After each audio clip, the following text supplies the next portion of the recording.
Well, hello there. Hold on. One second. Put it all together, right? Are you not entertained? Are you not entertained? You should be entertained. Just remember also, I drink your milkshake. I drink it. I just want you to know while people are coming in, I drink all your milkshakes. So I enjoy it.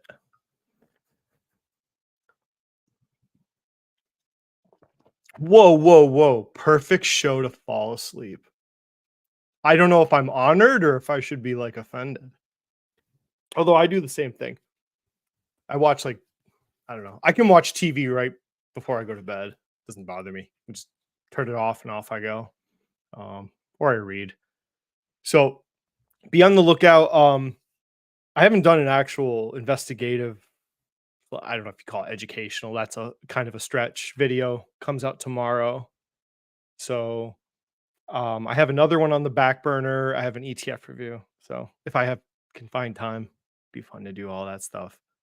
So Tylenol PM kicking in.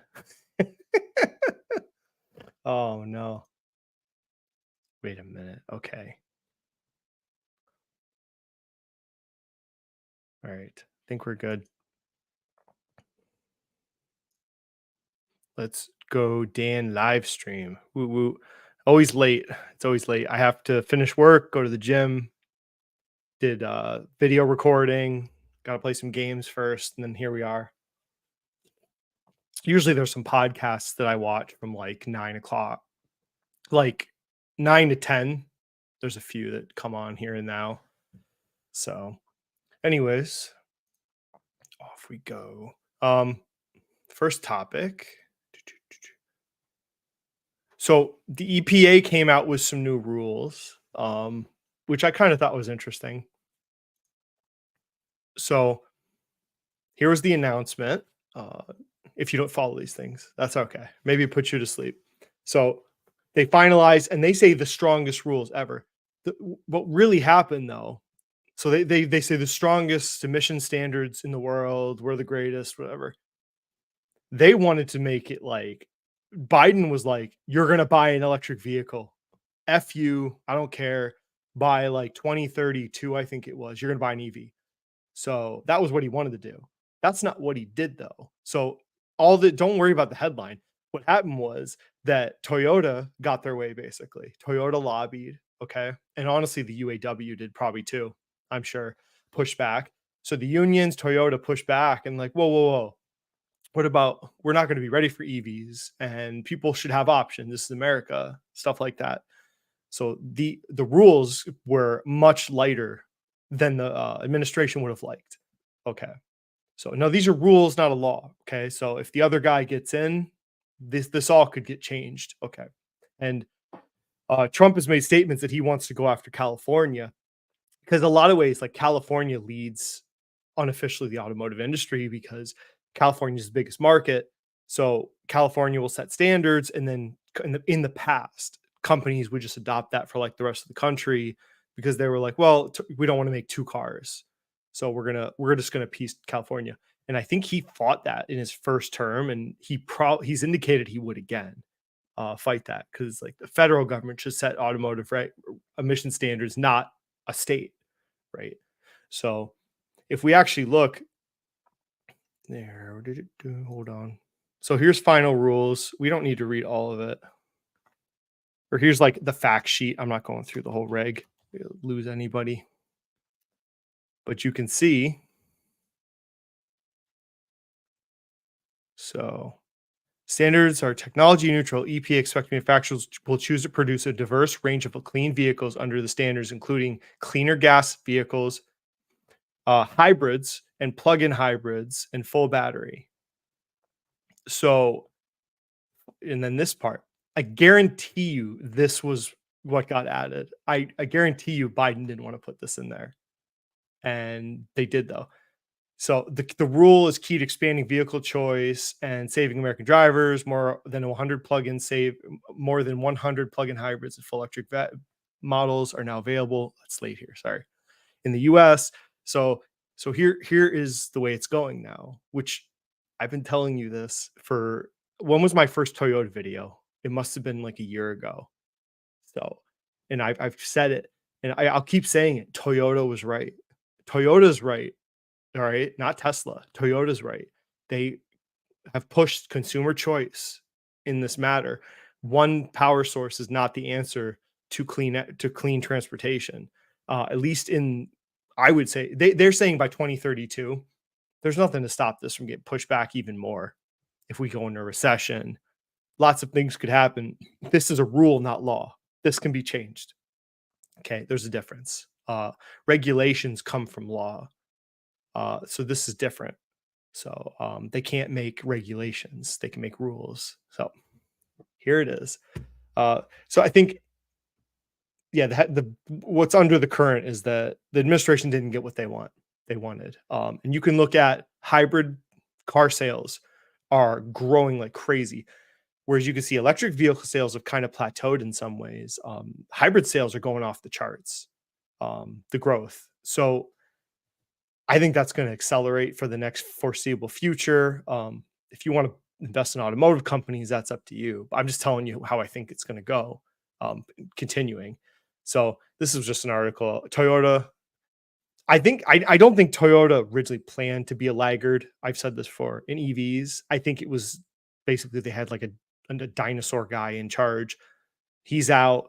So I think he just didn't want to do EVs, and then I don't think it was actual plan. They were, and then it kind of developed and actually worked out for them. It's just my opinion. Uh, but you got things like this coming. So like a lot of companies discontinued hybrids because they thought we're going to go all in on EVs because this is what customers want.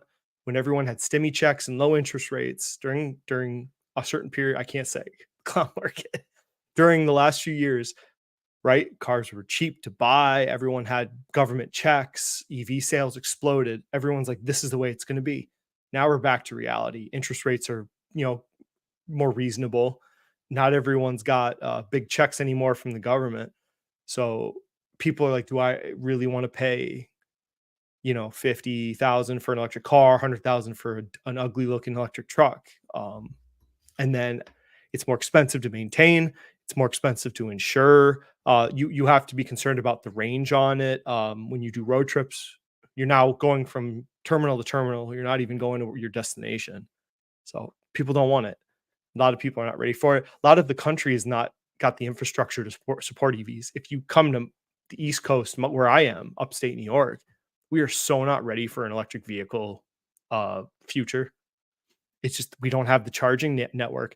Like there's some charging network like maybe at the mall, but we don't have them like in parking lots like you would think, or parking garages. So if you take out certain areas of the West Coast that have the infrastructure kind of built, I mean that's one part of the puzzle. So, and then this is going to hit the market this fall. You have the Toyota Camry hybrid, the new one, triple motored. They're claiming 50 miles per gallon. Camry or the Toyota is. We'll see when we actually put it to real driving. So this is the other one, the Stellantis Ram Charger hybrid. So they're promising. I think they're promising over 600 miles. Where's the spec? I had the spec up. Might be gone now. They're promising a range of like over 600 miles a tank on it, and it's a plug-in hybrid. Again, multiple motors. It's new technology, not old hybrid technology. Like the old hybrids, basically the front of the car was gas.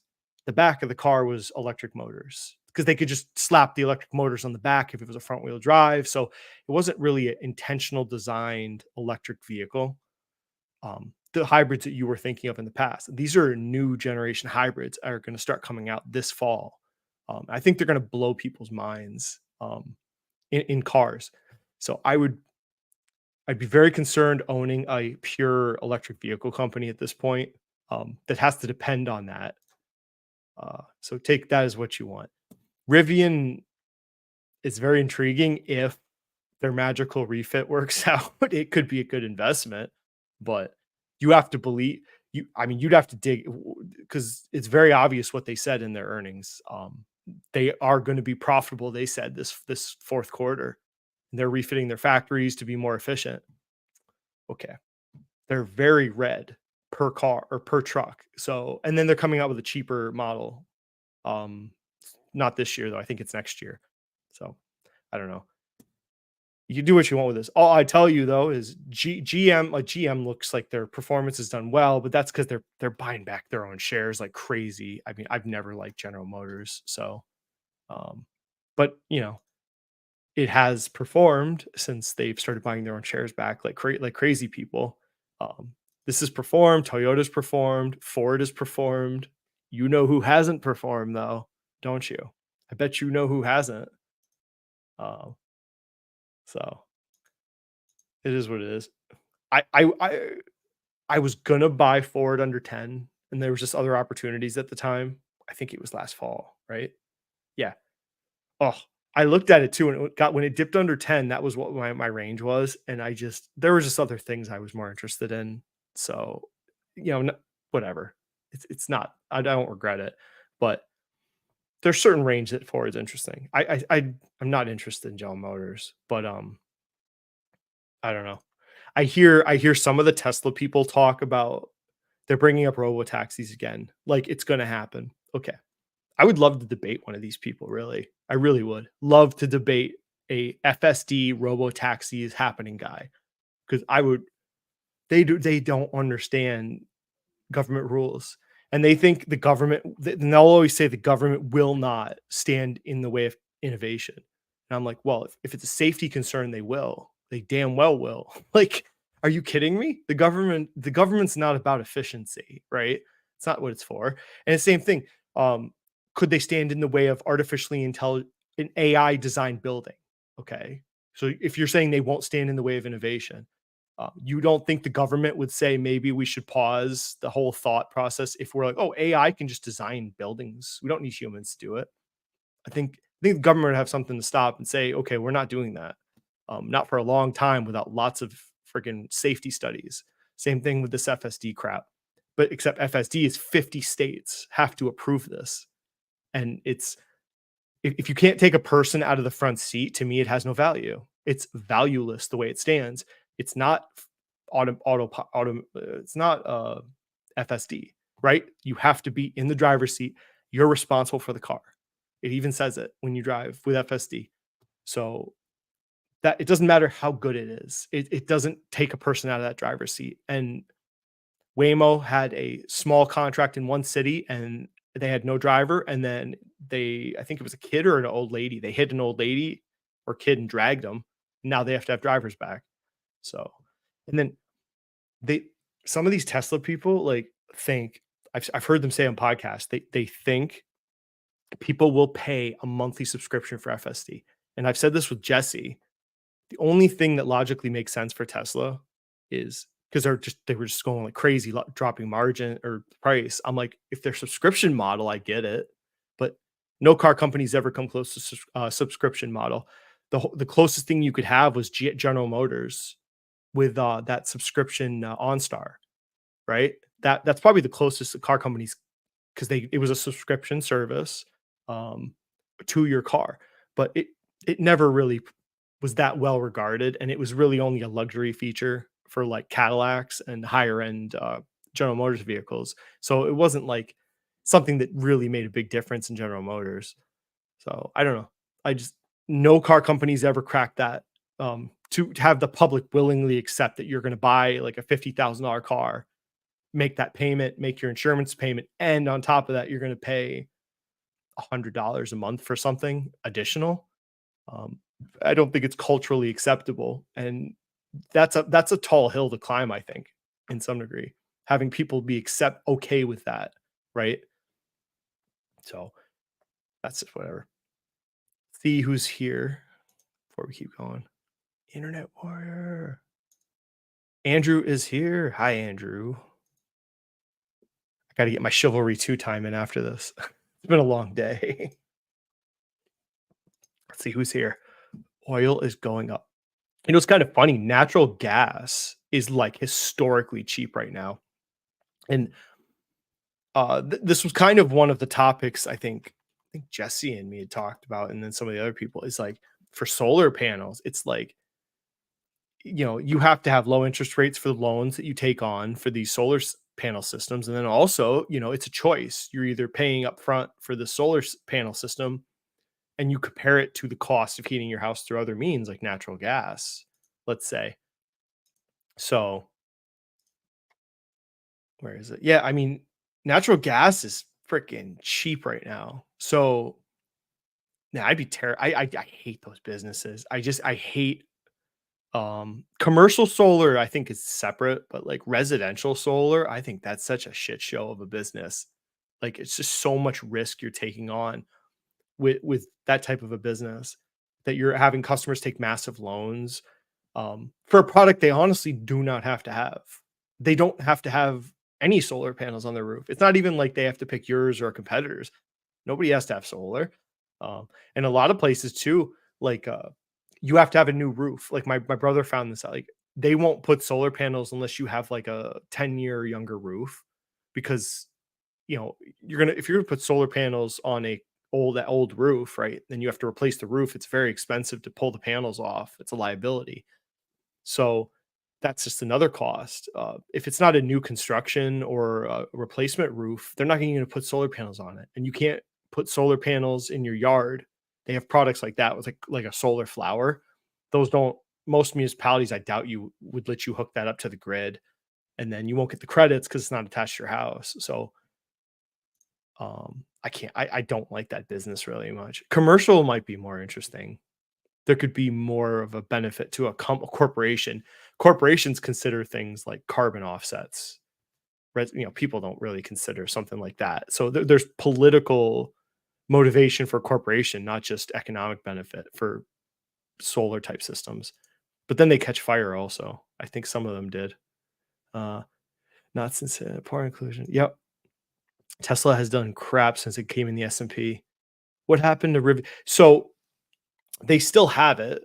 When I did look at it, it's not significant. I think basically the Rivians they were using, I think it was only in the San Francisco greater area that I could see.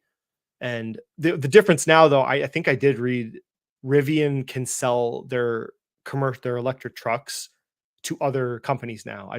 They had an exclusive arrangement with Amazon. I think that was removed. But yeah, I mean, if I was serious about Rivian, which they got to be profitable per car. I'm just not even going to look at them until then. I would then be curious.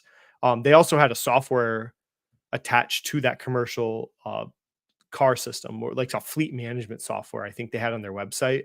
So I'd have to look and see, like, does that actually generate revenue? Like, do they actually make money from that, or is that just like on their page because it looks cool on the presentations? Is it meaningful? Oh, slide bet get 100. Chinese company. Yeah. Solar panels from China. Um, yeah, friggin' they're always going to be competition. There's a solar panel is a solar panel. There are better LG makes a better quality solar panel. I'm aware of. So, all right. Well, I talk about this briefly because this is not my really investment idea. This is something I did recently. Maybe you saw me talk about it, but so I bought my Micron contracts and stock with one of my friends. I have two friends that do like big AMD. They're big AMD guys. So they both were like, dude, Micron, like get in. So I trust these guys. So uh I basically just kind of went in with them. I did some brief research to understand what their thesis was. So obviously, since it killed it, we'll talk about it. I would have pretended it never happened, like a good YouTuber, if they failed. So basically, the whole because they live near Micron, so we've heard like we kind of were aware that their orders were going to go crazy. They had the new high bandwidth. Micron had new high bandwidth memory that they had just started producing in January. So as far as I know, it's them and Samsung. That's really it. And they are providing the memory for the new NVIDIA GPUs primarily. That's what the interest is here. So, and we were betting on a huge increase in orders on their memory, because I don't think we didn't think the stock price reflected, what was coming. So I think the market was under anticipating this because Micron was near like historical highs in the 90s. So I think the market was thinking, well, they're already richly valued, and so I think it might have scared people. But so we were right, I guess. It's the moral of the story. So what I think blew it out when you look at, I think it was right here. So this is the transcripts to the earning calls. It's like I always show, but so no, it's not that one. Right here. I think this is probably why it blew up on earnings. This statement alone, we are on track to generate 700 million, several $100 million of revenue with the high bandwidth memory in fiscal 24, and expect high bandwidth memory revenues to be accretive to our DRAM. Okay, blah blah blah. Our high bandwidth memory is sold out for 2024. Sold out. An overwhelming majority of 2025 supply has already been allocated. This is exactly what we were hoping. Crazy. So they are killing it. Um, and their memory performs very well. I knew that part as best I could find on PC websites I could read. So 50% increased capacity of their RAM. So they're killing it. The only part I didn't know, like, what's the breakdown? How much of NVIDIA's RAM comes from Samsung and like Micron? I could only guess for the most part. I only have so much time to dig into stuff before I have to move on. Just don't have all the time in the world. I had enough info to go for it. So pretty sizable speculation. I'm pretty happy with it. So I sold some of it already when it got to 120. I'll hold some of it still. I'm talking to my friends about it. It's mostly their idea, so I'm kind of along for the ride. And I just say it's okay if you have friends you really trust. I mean, it's up to you. Like, I think it's okay to ride with people, right? Just don't kill them if they're wrong. Otherwise, then you can't have investing friends if that's how you're going to be.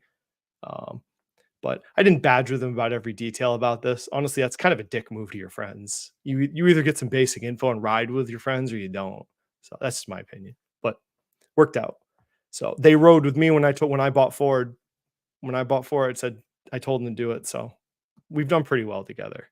But so like at this point, I mean, people. It's funny. I've heard people. Okay, well, would you buy it now? Like, I don't know.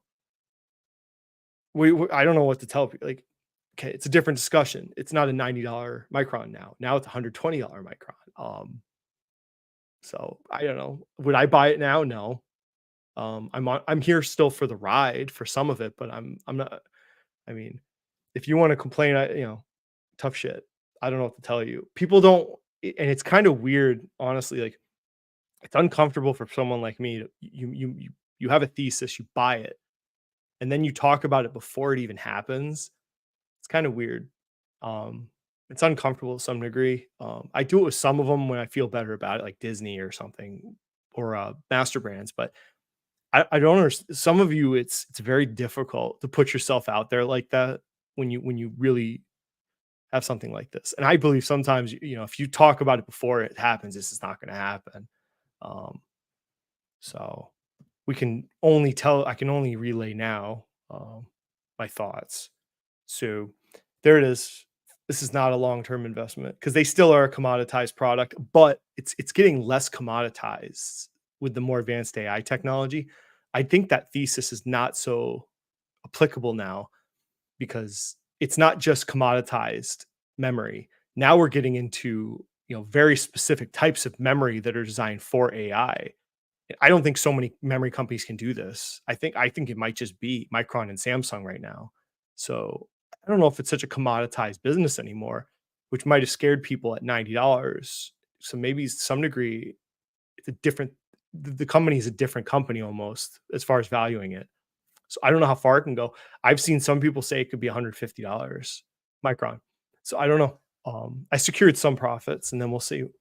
But wait, let's click forecast. What does this tell you? Oh, there you go. This is like everything money software. It tells you nothing. 225 to 80. Oh, what useful information. Oh. Oh, it's fair value. Okay. So you're all set. This is how you invest, right? You just, oh, there you go. I should sell all of it because it's price target. Perfect. There you go. Too easy. Um, so enjoyed that. Let's see. Anything else about it? Not there's really not much more to it. I don't think you need know every detail about a company like in a situation like this. You know what you need to know to execute a plan. So here we go. So there it is. HB memory. So I think they'll do well. And then here's some articles. First mass produce this memory beating Samsung. Yep, Samsung's there too. Uh, so there you go. Any questions? I don't know. I can probably barely answer. Banned China.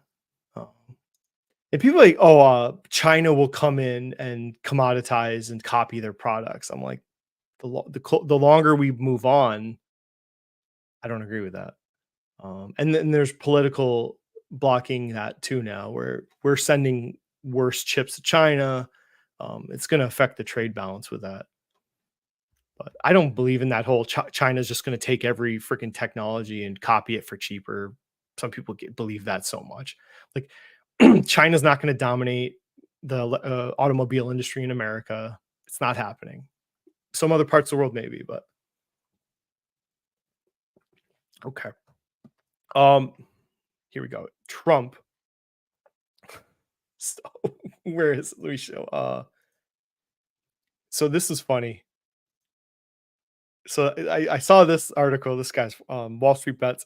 You're truly a regard if you invest in Donald Trump, the digital world. So he shows this the legal investigation costs, right? So I looked at the filing. So if you legal investigations, this thing doesn't make money. Okay, like I mean I don't think I'm not I'm not earth shattering with this news. This Truth Social doesn't make money. All right. I don't think it barely makes revenue, let alone, God help you, profits. You kidding me? Uh, Look at the legal investigation costs they had to file. So for this one, for the first 3 months ending September 30th, they had a net loss of 12 million in as an SGA, I think. Legal investigation expense 12 almost $12 million in legal investigations because I think they had to disclose everything about Donald Trump possible in the risks to this investment. This must have cost them a fortune to go through all of this. So those are debts on the company now, I'm sure. Not great. So what are they going to do if they don't make money? You not a rocket scientist to figure out more legal investigations losses here. $20 million. This is crazy.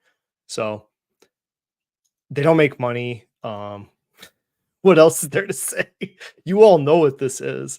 This is you could argue it's like a social arb momentum trade. You live by the sword, you die by the sword with something like this. There's no underpinnings to the value of this thing. It will exclusively move on like news. Trump says something in the news, maybe this pops.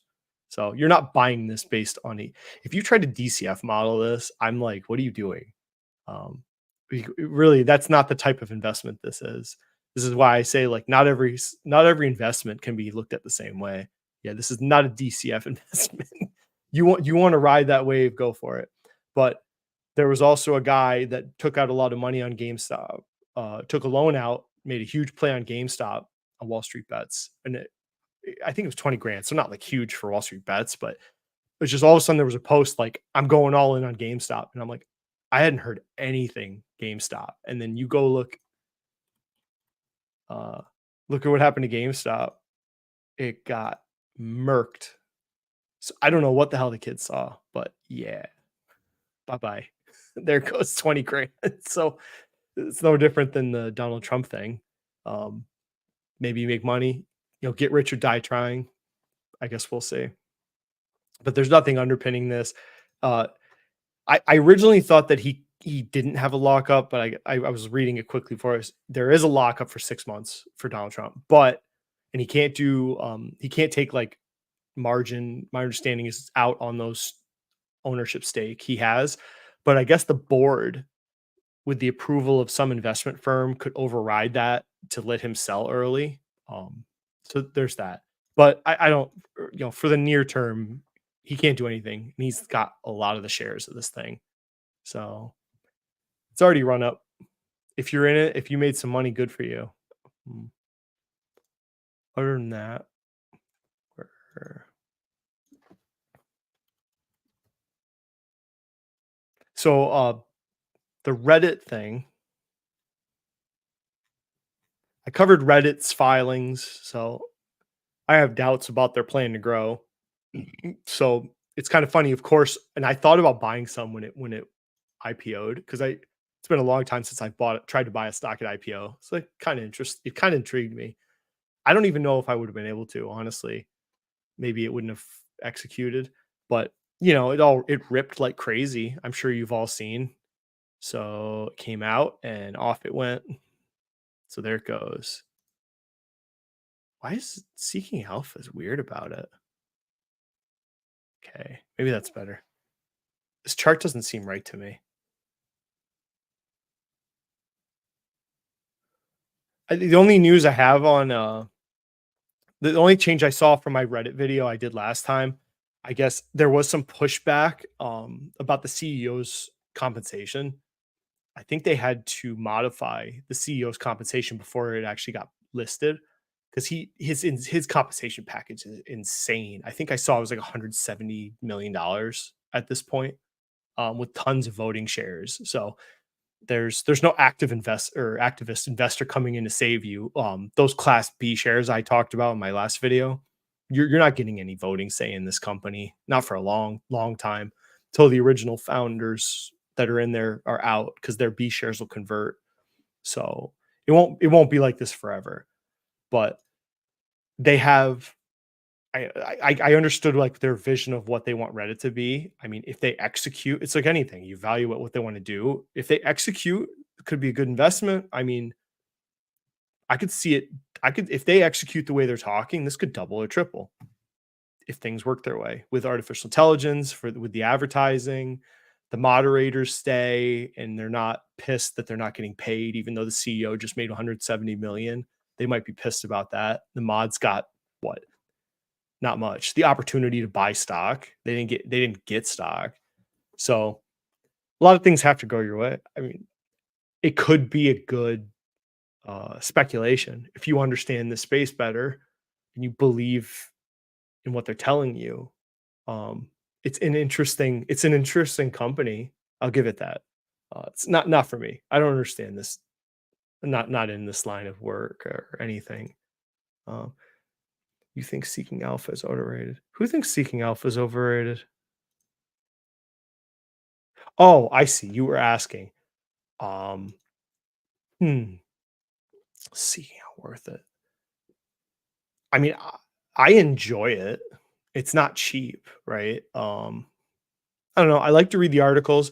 I've done one interview with a Seeking Alpha author, and I'm kind of talking to a few others about some video ideas. So it's almost kind of work related, and I enjoy reading it. It's just nice. It's good. It's easy to read. Um, is it worth it? I mean, it's up to you to decide. I did like a 3 years, so I got it for cheaper.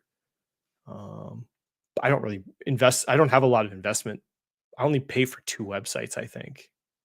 Yeah. So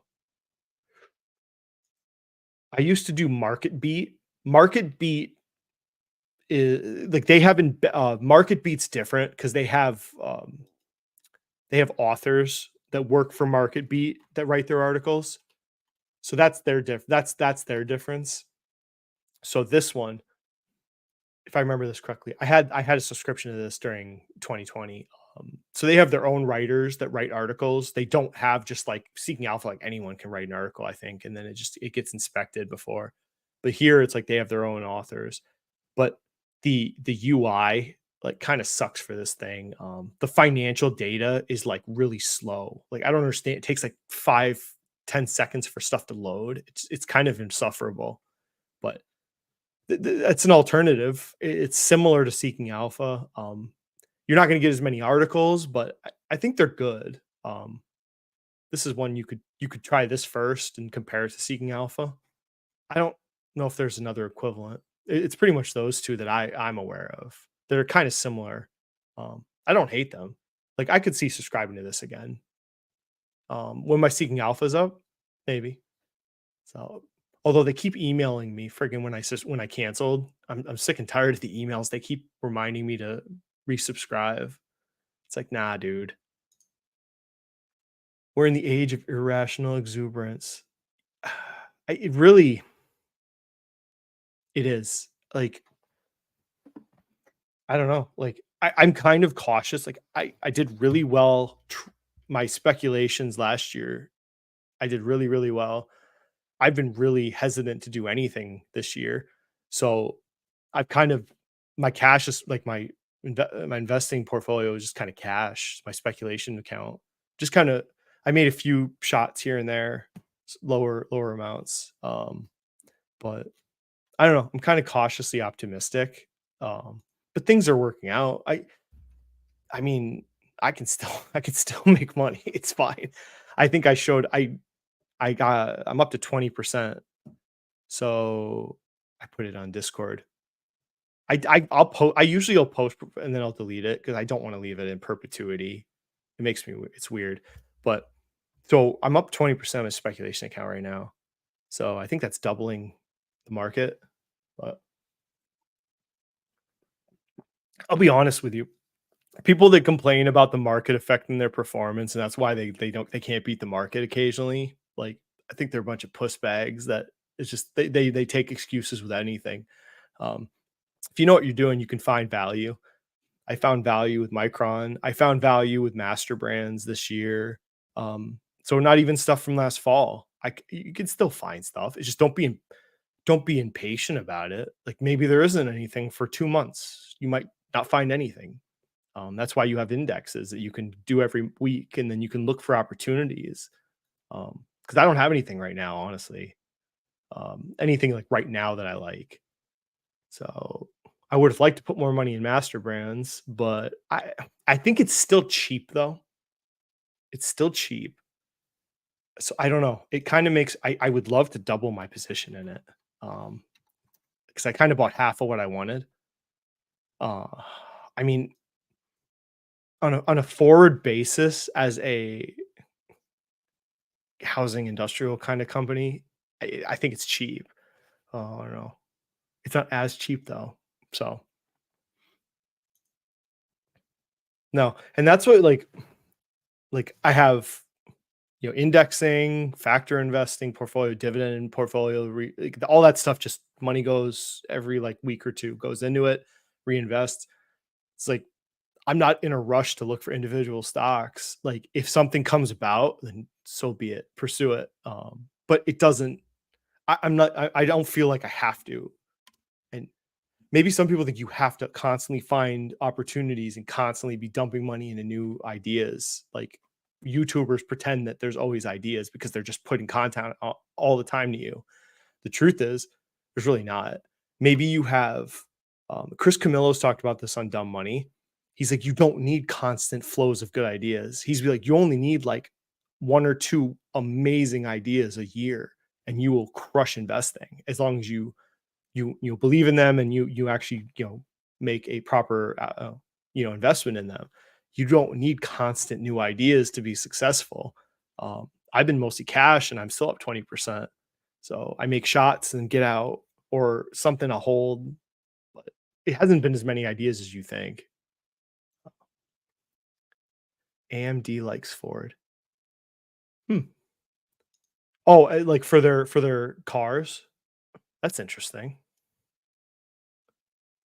Always an opportunity when you can do I still I haven't had the freaking time or brain power to try and figure out what he's doing with that.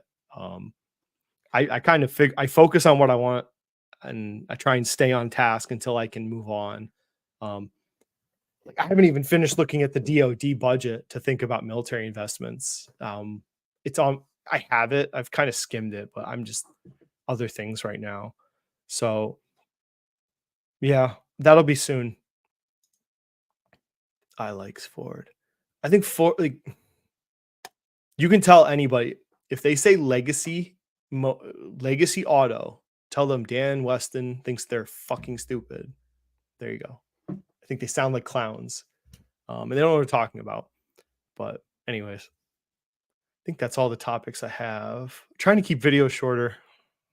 2 hours I know is a drag. Um, anyways, if that's it, I'm gonna play some gamage before I go to bed. So thank you, and keep on looking out there. Um, I think there's housing investments still potentially. I don't think that's totally dead yet. It's a lot of them have already run up though. Um, what else? What's TKO at? Hold on. Oh, it did run. Interesting. Those lawsuits though are terrifying. Those lawsuits against Vince McMahon, because the company's involved in it. They're not outside of this. The company's on those lawsuits with Vince. I mean, they could be removed eventually, but they're not. Um, then there's the debt issue. They have pretty substantial amount of debt, but I like the opportunity still. I'm still interested. It never got past my initial buy and watch yet. So things are always on the table, I guess. So Deca. Is that Decker? Yeah. But I mean, housing, we're still looking. They're saying they're going to do interest rate drops in the end of the year. If unemployment hasn't gone up too much and you still have the demand for housing is there. I think it's ready to just be the demand for housing is ready to explode if they can get interest rates down. I don't know what 7 to 5, um, and then you've got less that real estate commission 6% thrown out the window. So now that'll drop the price for sellers to motivate them to sell now. So probably the buyers will have to pay their agent, and the sellers won't have to pay 6%. It'll be some negotiated thing that's going to start pushing people, I think, to sell maybe. So I feel like it's there. And the companies will project. I don't know like how they're projecting forward guidance, some of these housing companies, because I mean, can you really project? Are they really going to go, well, let's assume JPOW drops rates three times this year. That's how we'll project sales. Like, I don't think they do that. They just take what they see in front of them, is what I would think. So I agree that there is still opportunities in individual companies. The overall market has been very optimistic outlook though. Yeah. I'm still I'm very hesitant, I guess. But like I said, there's still I think that's why Micron didn't really run before earnings. I think it was near all-time highs. You had some people thought, okay, everyone's kind of trying to peg, is this like the top of AI? Everyone's right now is like scared to death that like they're gonna buy at the top and it's gonna crater, I think. Everything I'm seeing, like the AI narrative seems like it could run another, into 2025. A lot is what a lot of these companies are saying. Their demand and orders are like booked all the way through 2025. Like Micron just said, I just showed you, Micron is almost sold out next year on their memory. Um, so these people trying to time the top AI, I think you're just going to miss out. Because I mean, it seems like it's got still some legs to grow. Um, if you're only looking at Nvidia, though, you got to look elsewhere. I think that's what I'm doing. So Micron and then infrastructure. Infrastructure is still something I'm intrigued by because it just has to happen in the US. There's too much infrastructure that has to be done with the effects of climate change. There's so much construction that has to be done. in the US with the changing weather, hurricanes and building standards. There's money to be made there. Um, Pretty much. Yep, that's what I feel. If the lawsuits didn't exist and Vince McMahon wasn't, and even though he's left the chairman role and he sold a boatload of stock, he still has a crazy ownership percentage of this company. So it's like he could come back. I mean, he's got such a huge ownership stake in this company. Even though he said he left. I mean, he's done that before and come back. So yeah, pretty much that's it. You're taking the Vince McMahon risk at this point. That's the number one risk of TKO, I think. Um, but it's an intriguing business. I like the WWE and the UFC. I like the businesses. I like the potential, the cash flows of the different contracts. I don't know. Still think about. I mean, yeah. As it stands right now, I mean, if say it drops back to like 78, it's like okay, um, different, different conversation. So, all right. Well, thanks for listening to me ramble about random topics. My video is premiering tomorrow on diversification. It's a tough topic to talk about over 30 minutes, so I just try to talk about individual stock diversification. Um, so there's that, and then you got a few others coming. So thank you for watching, and have a good night, y'all.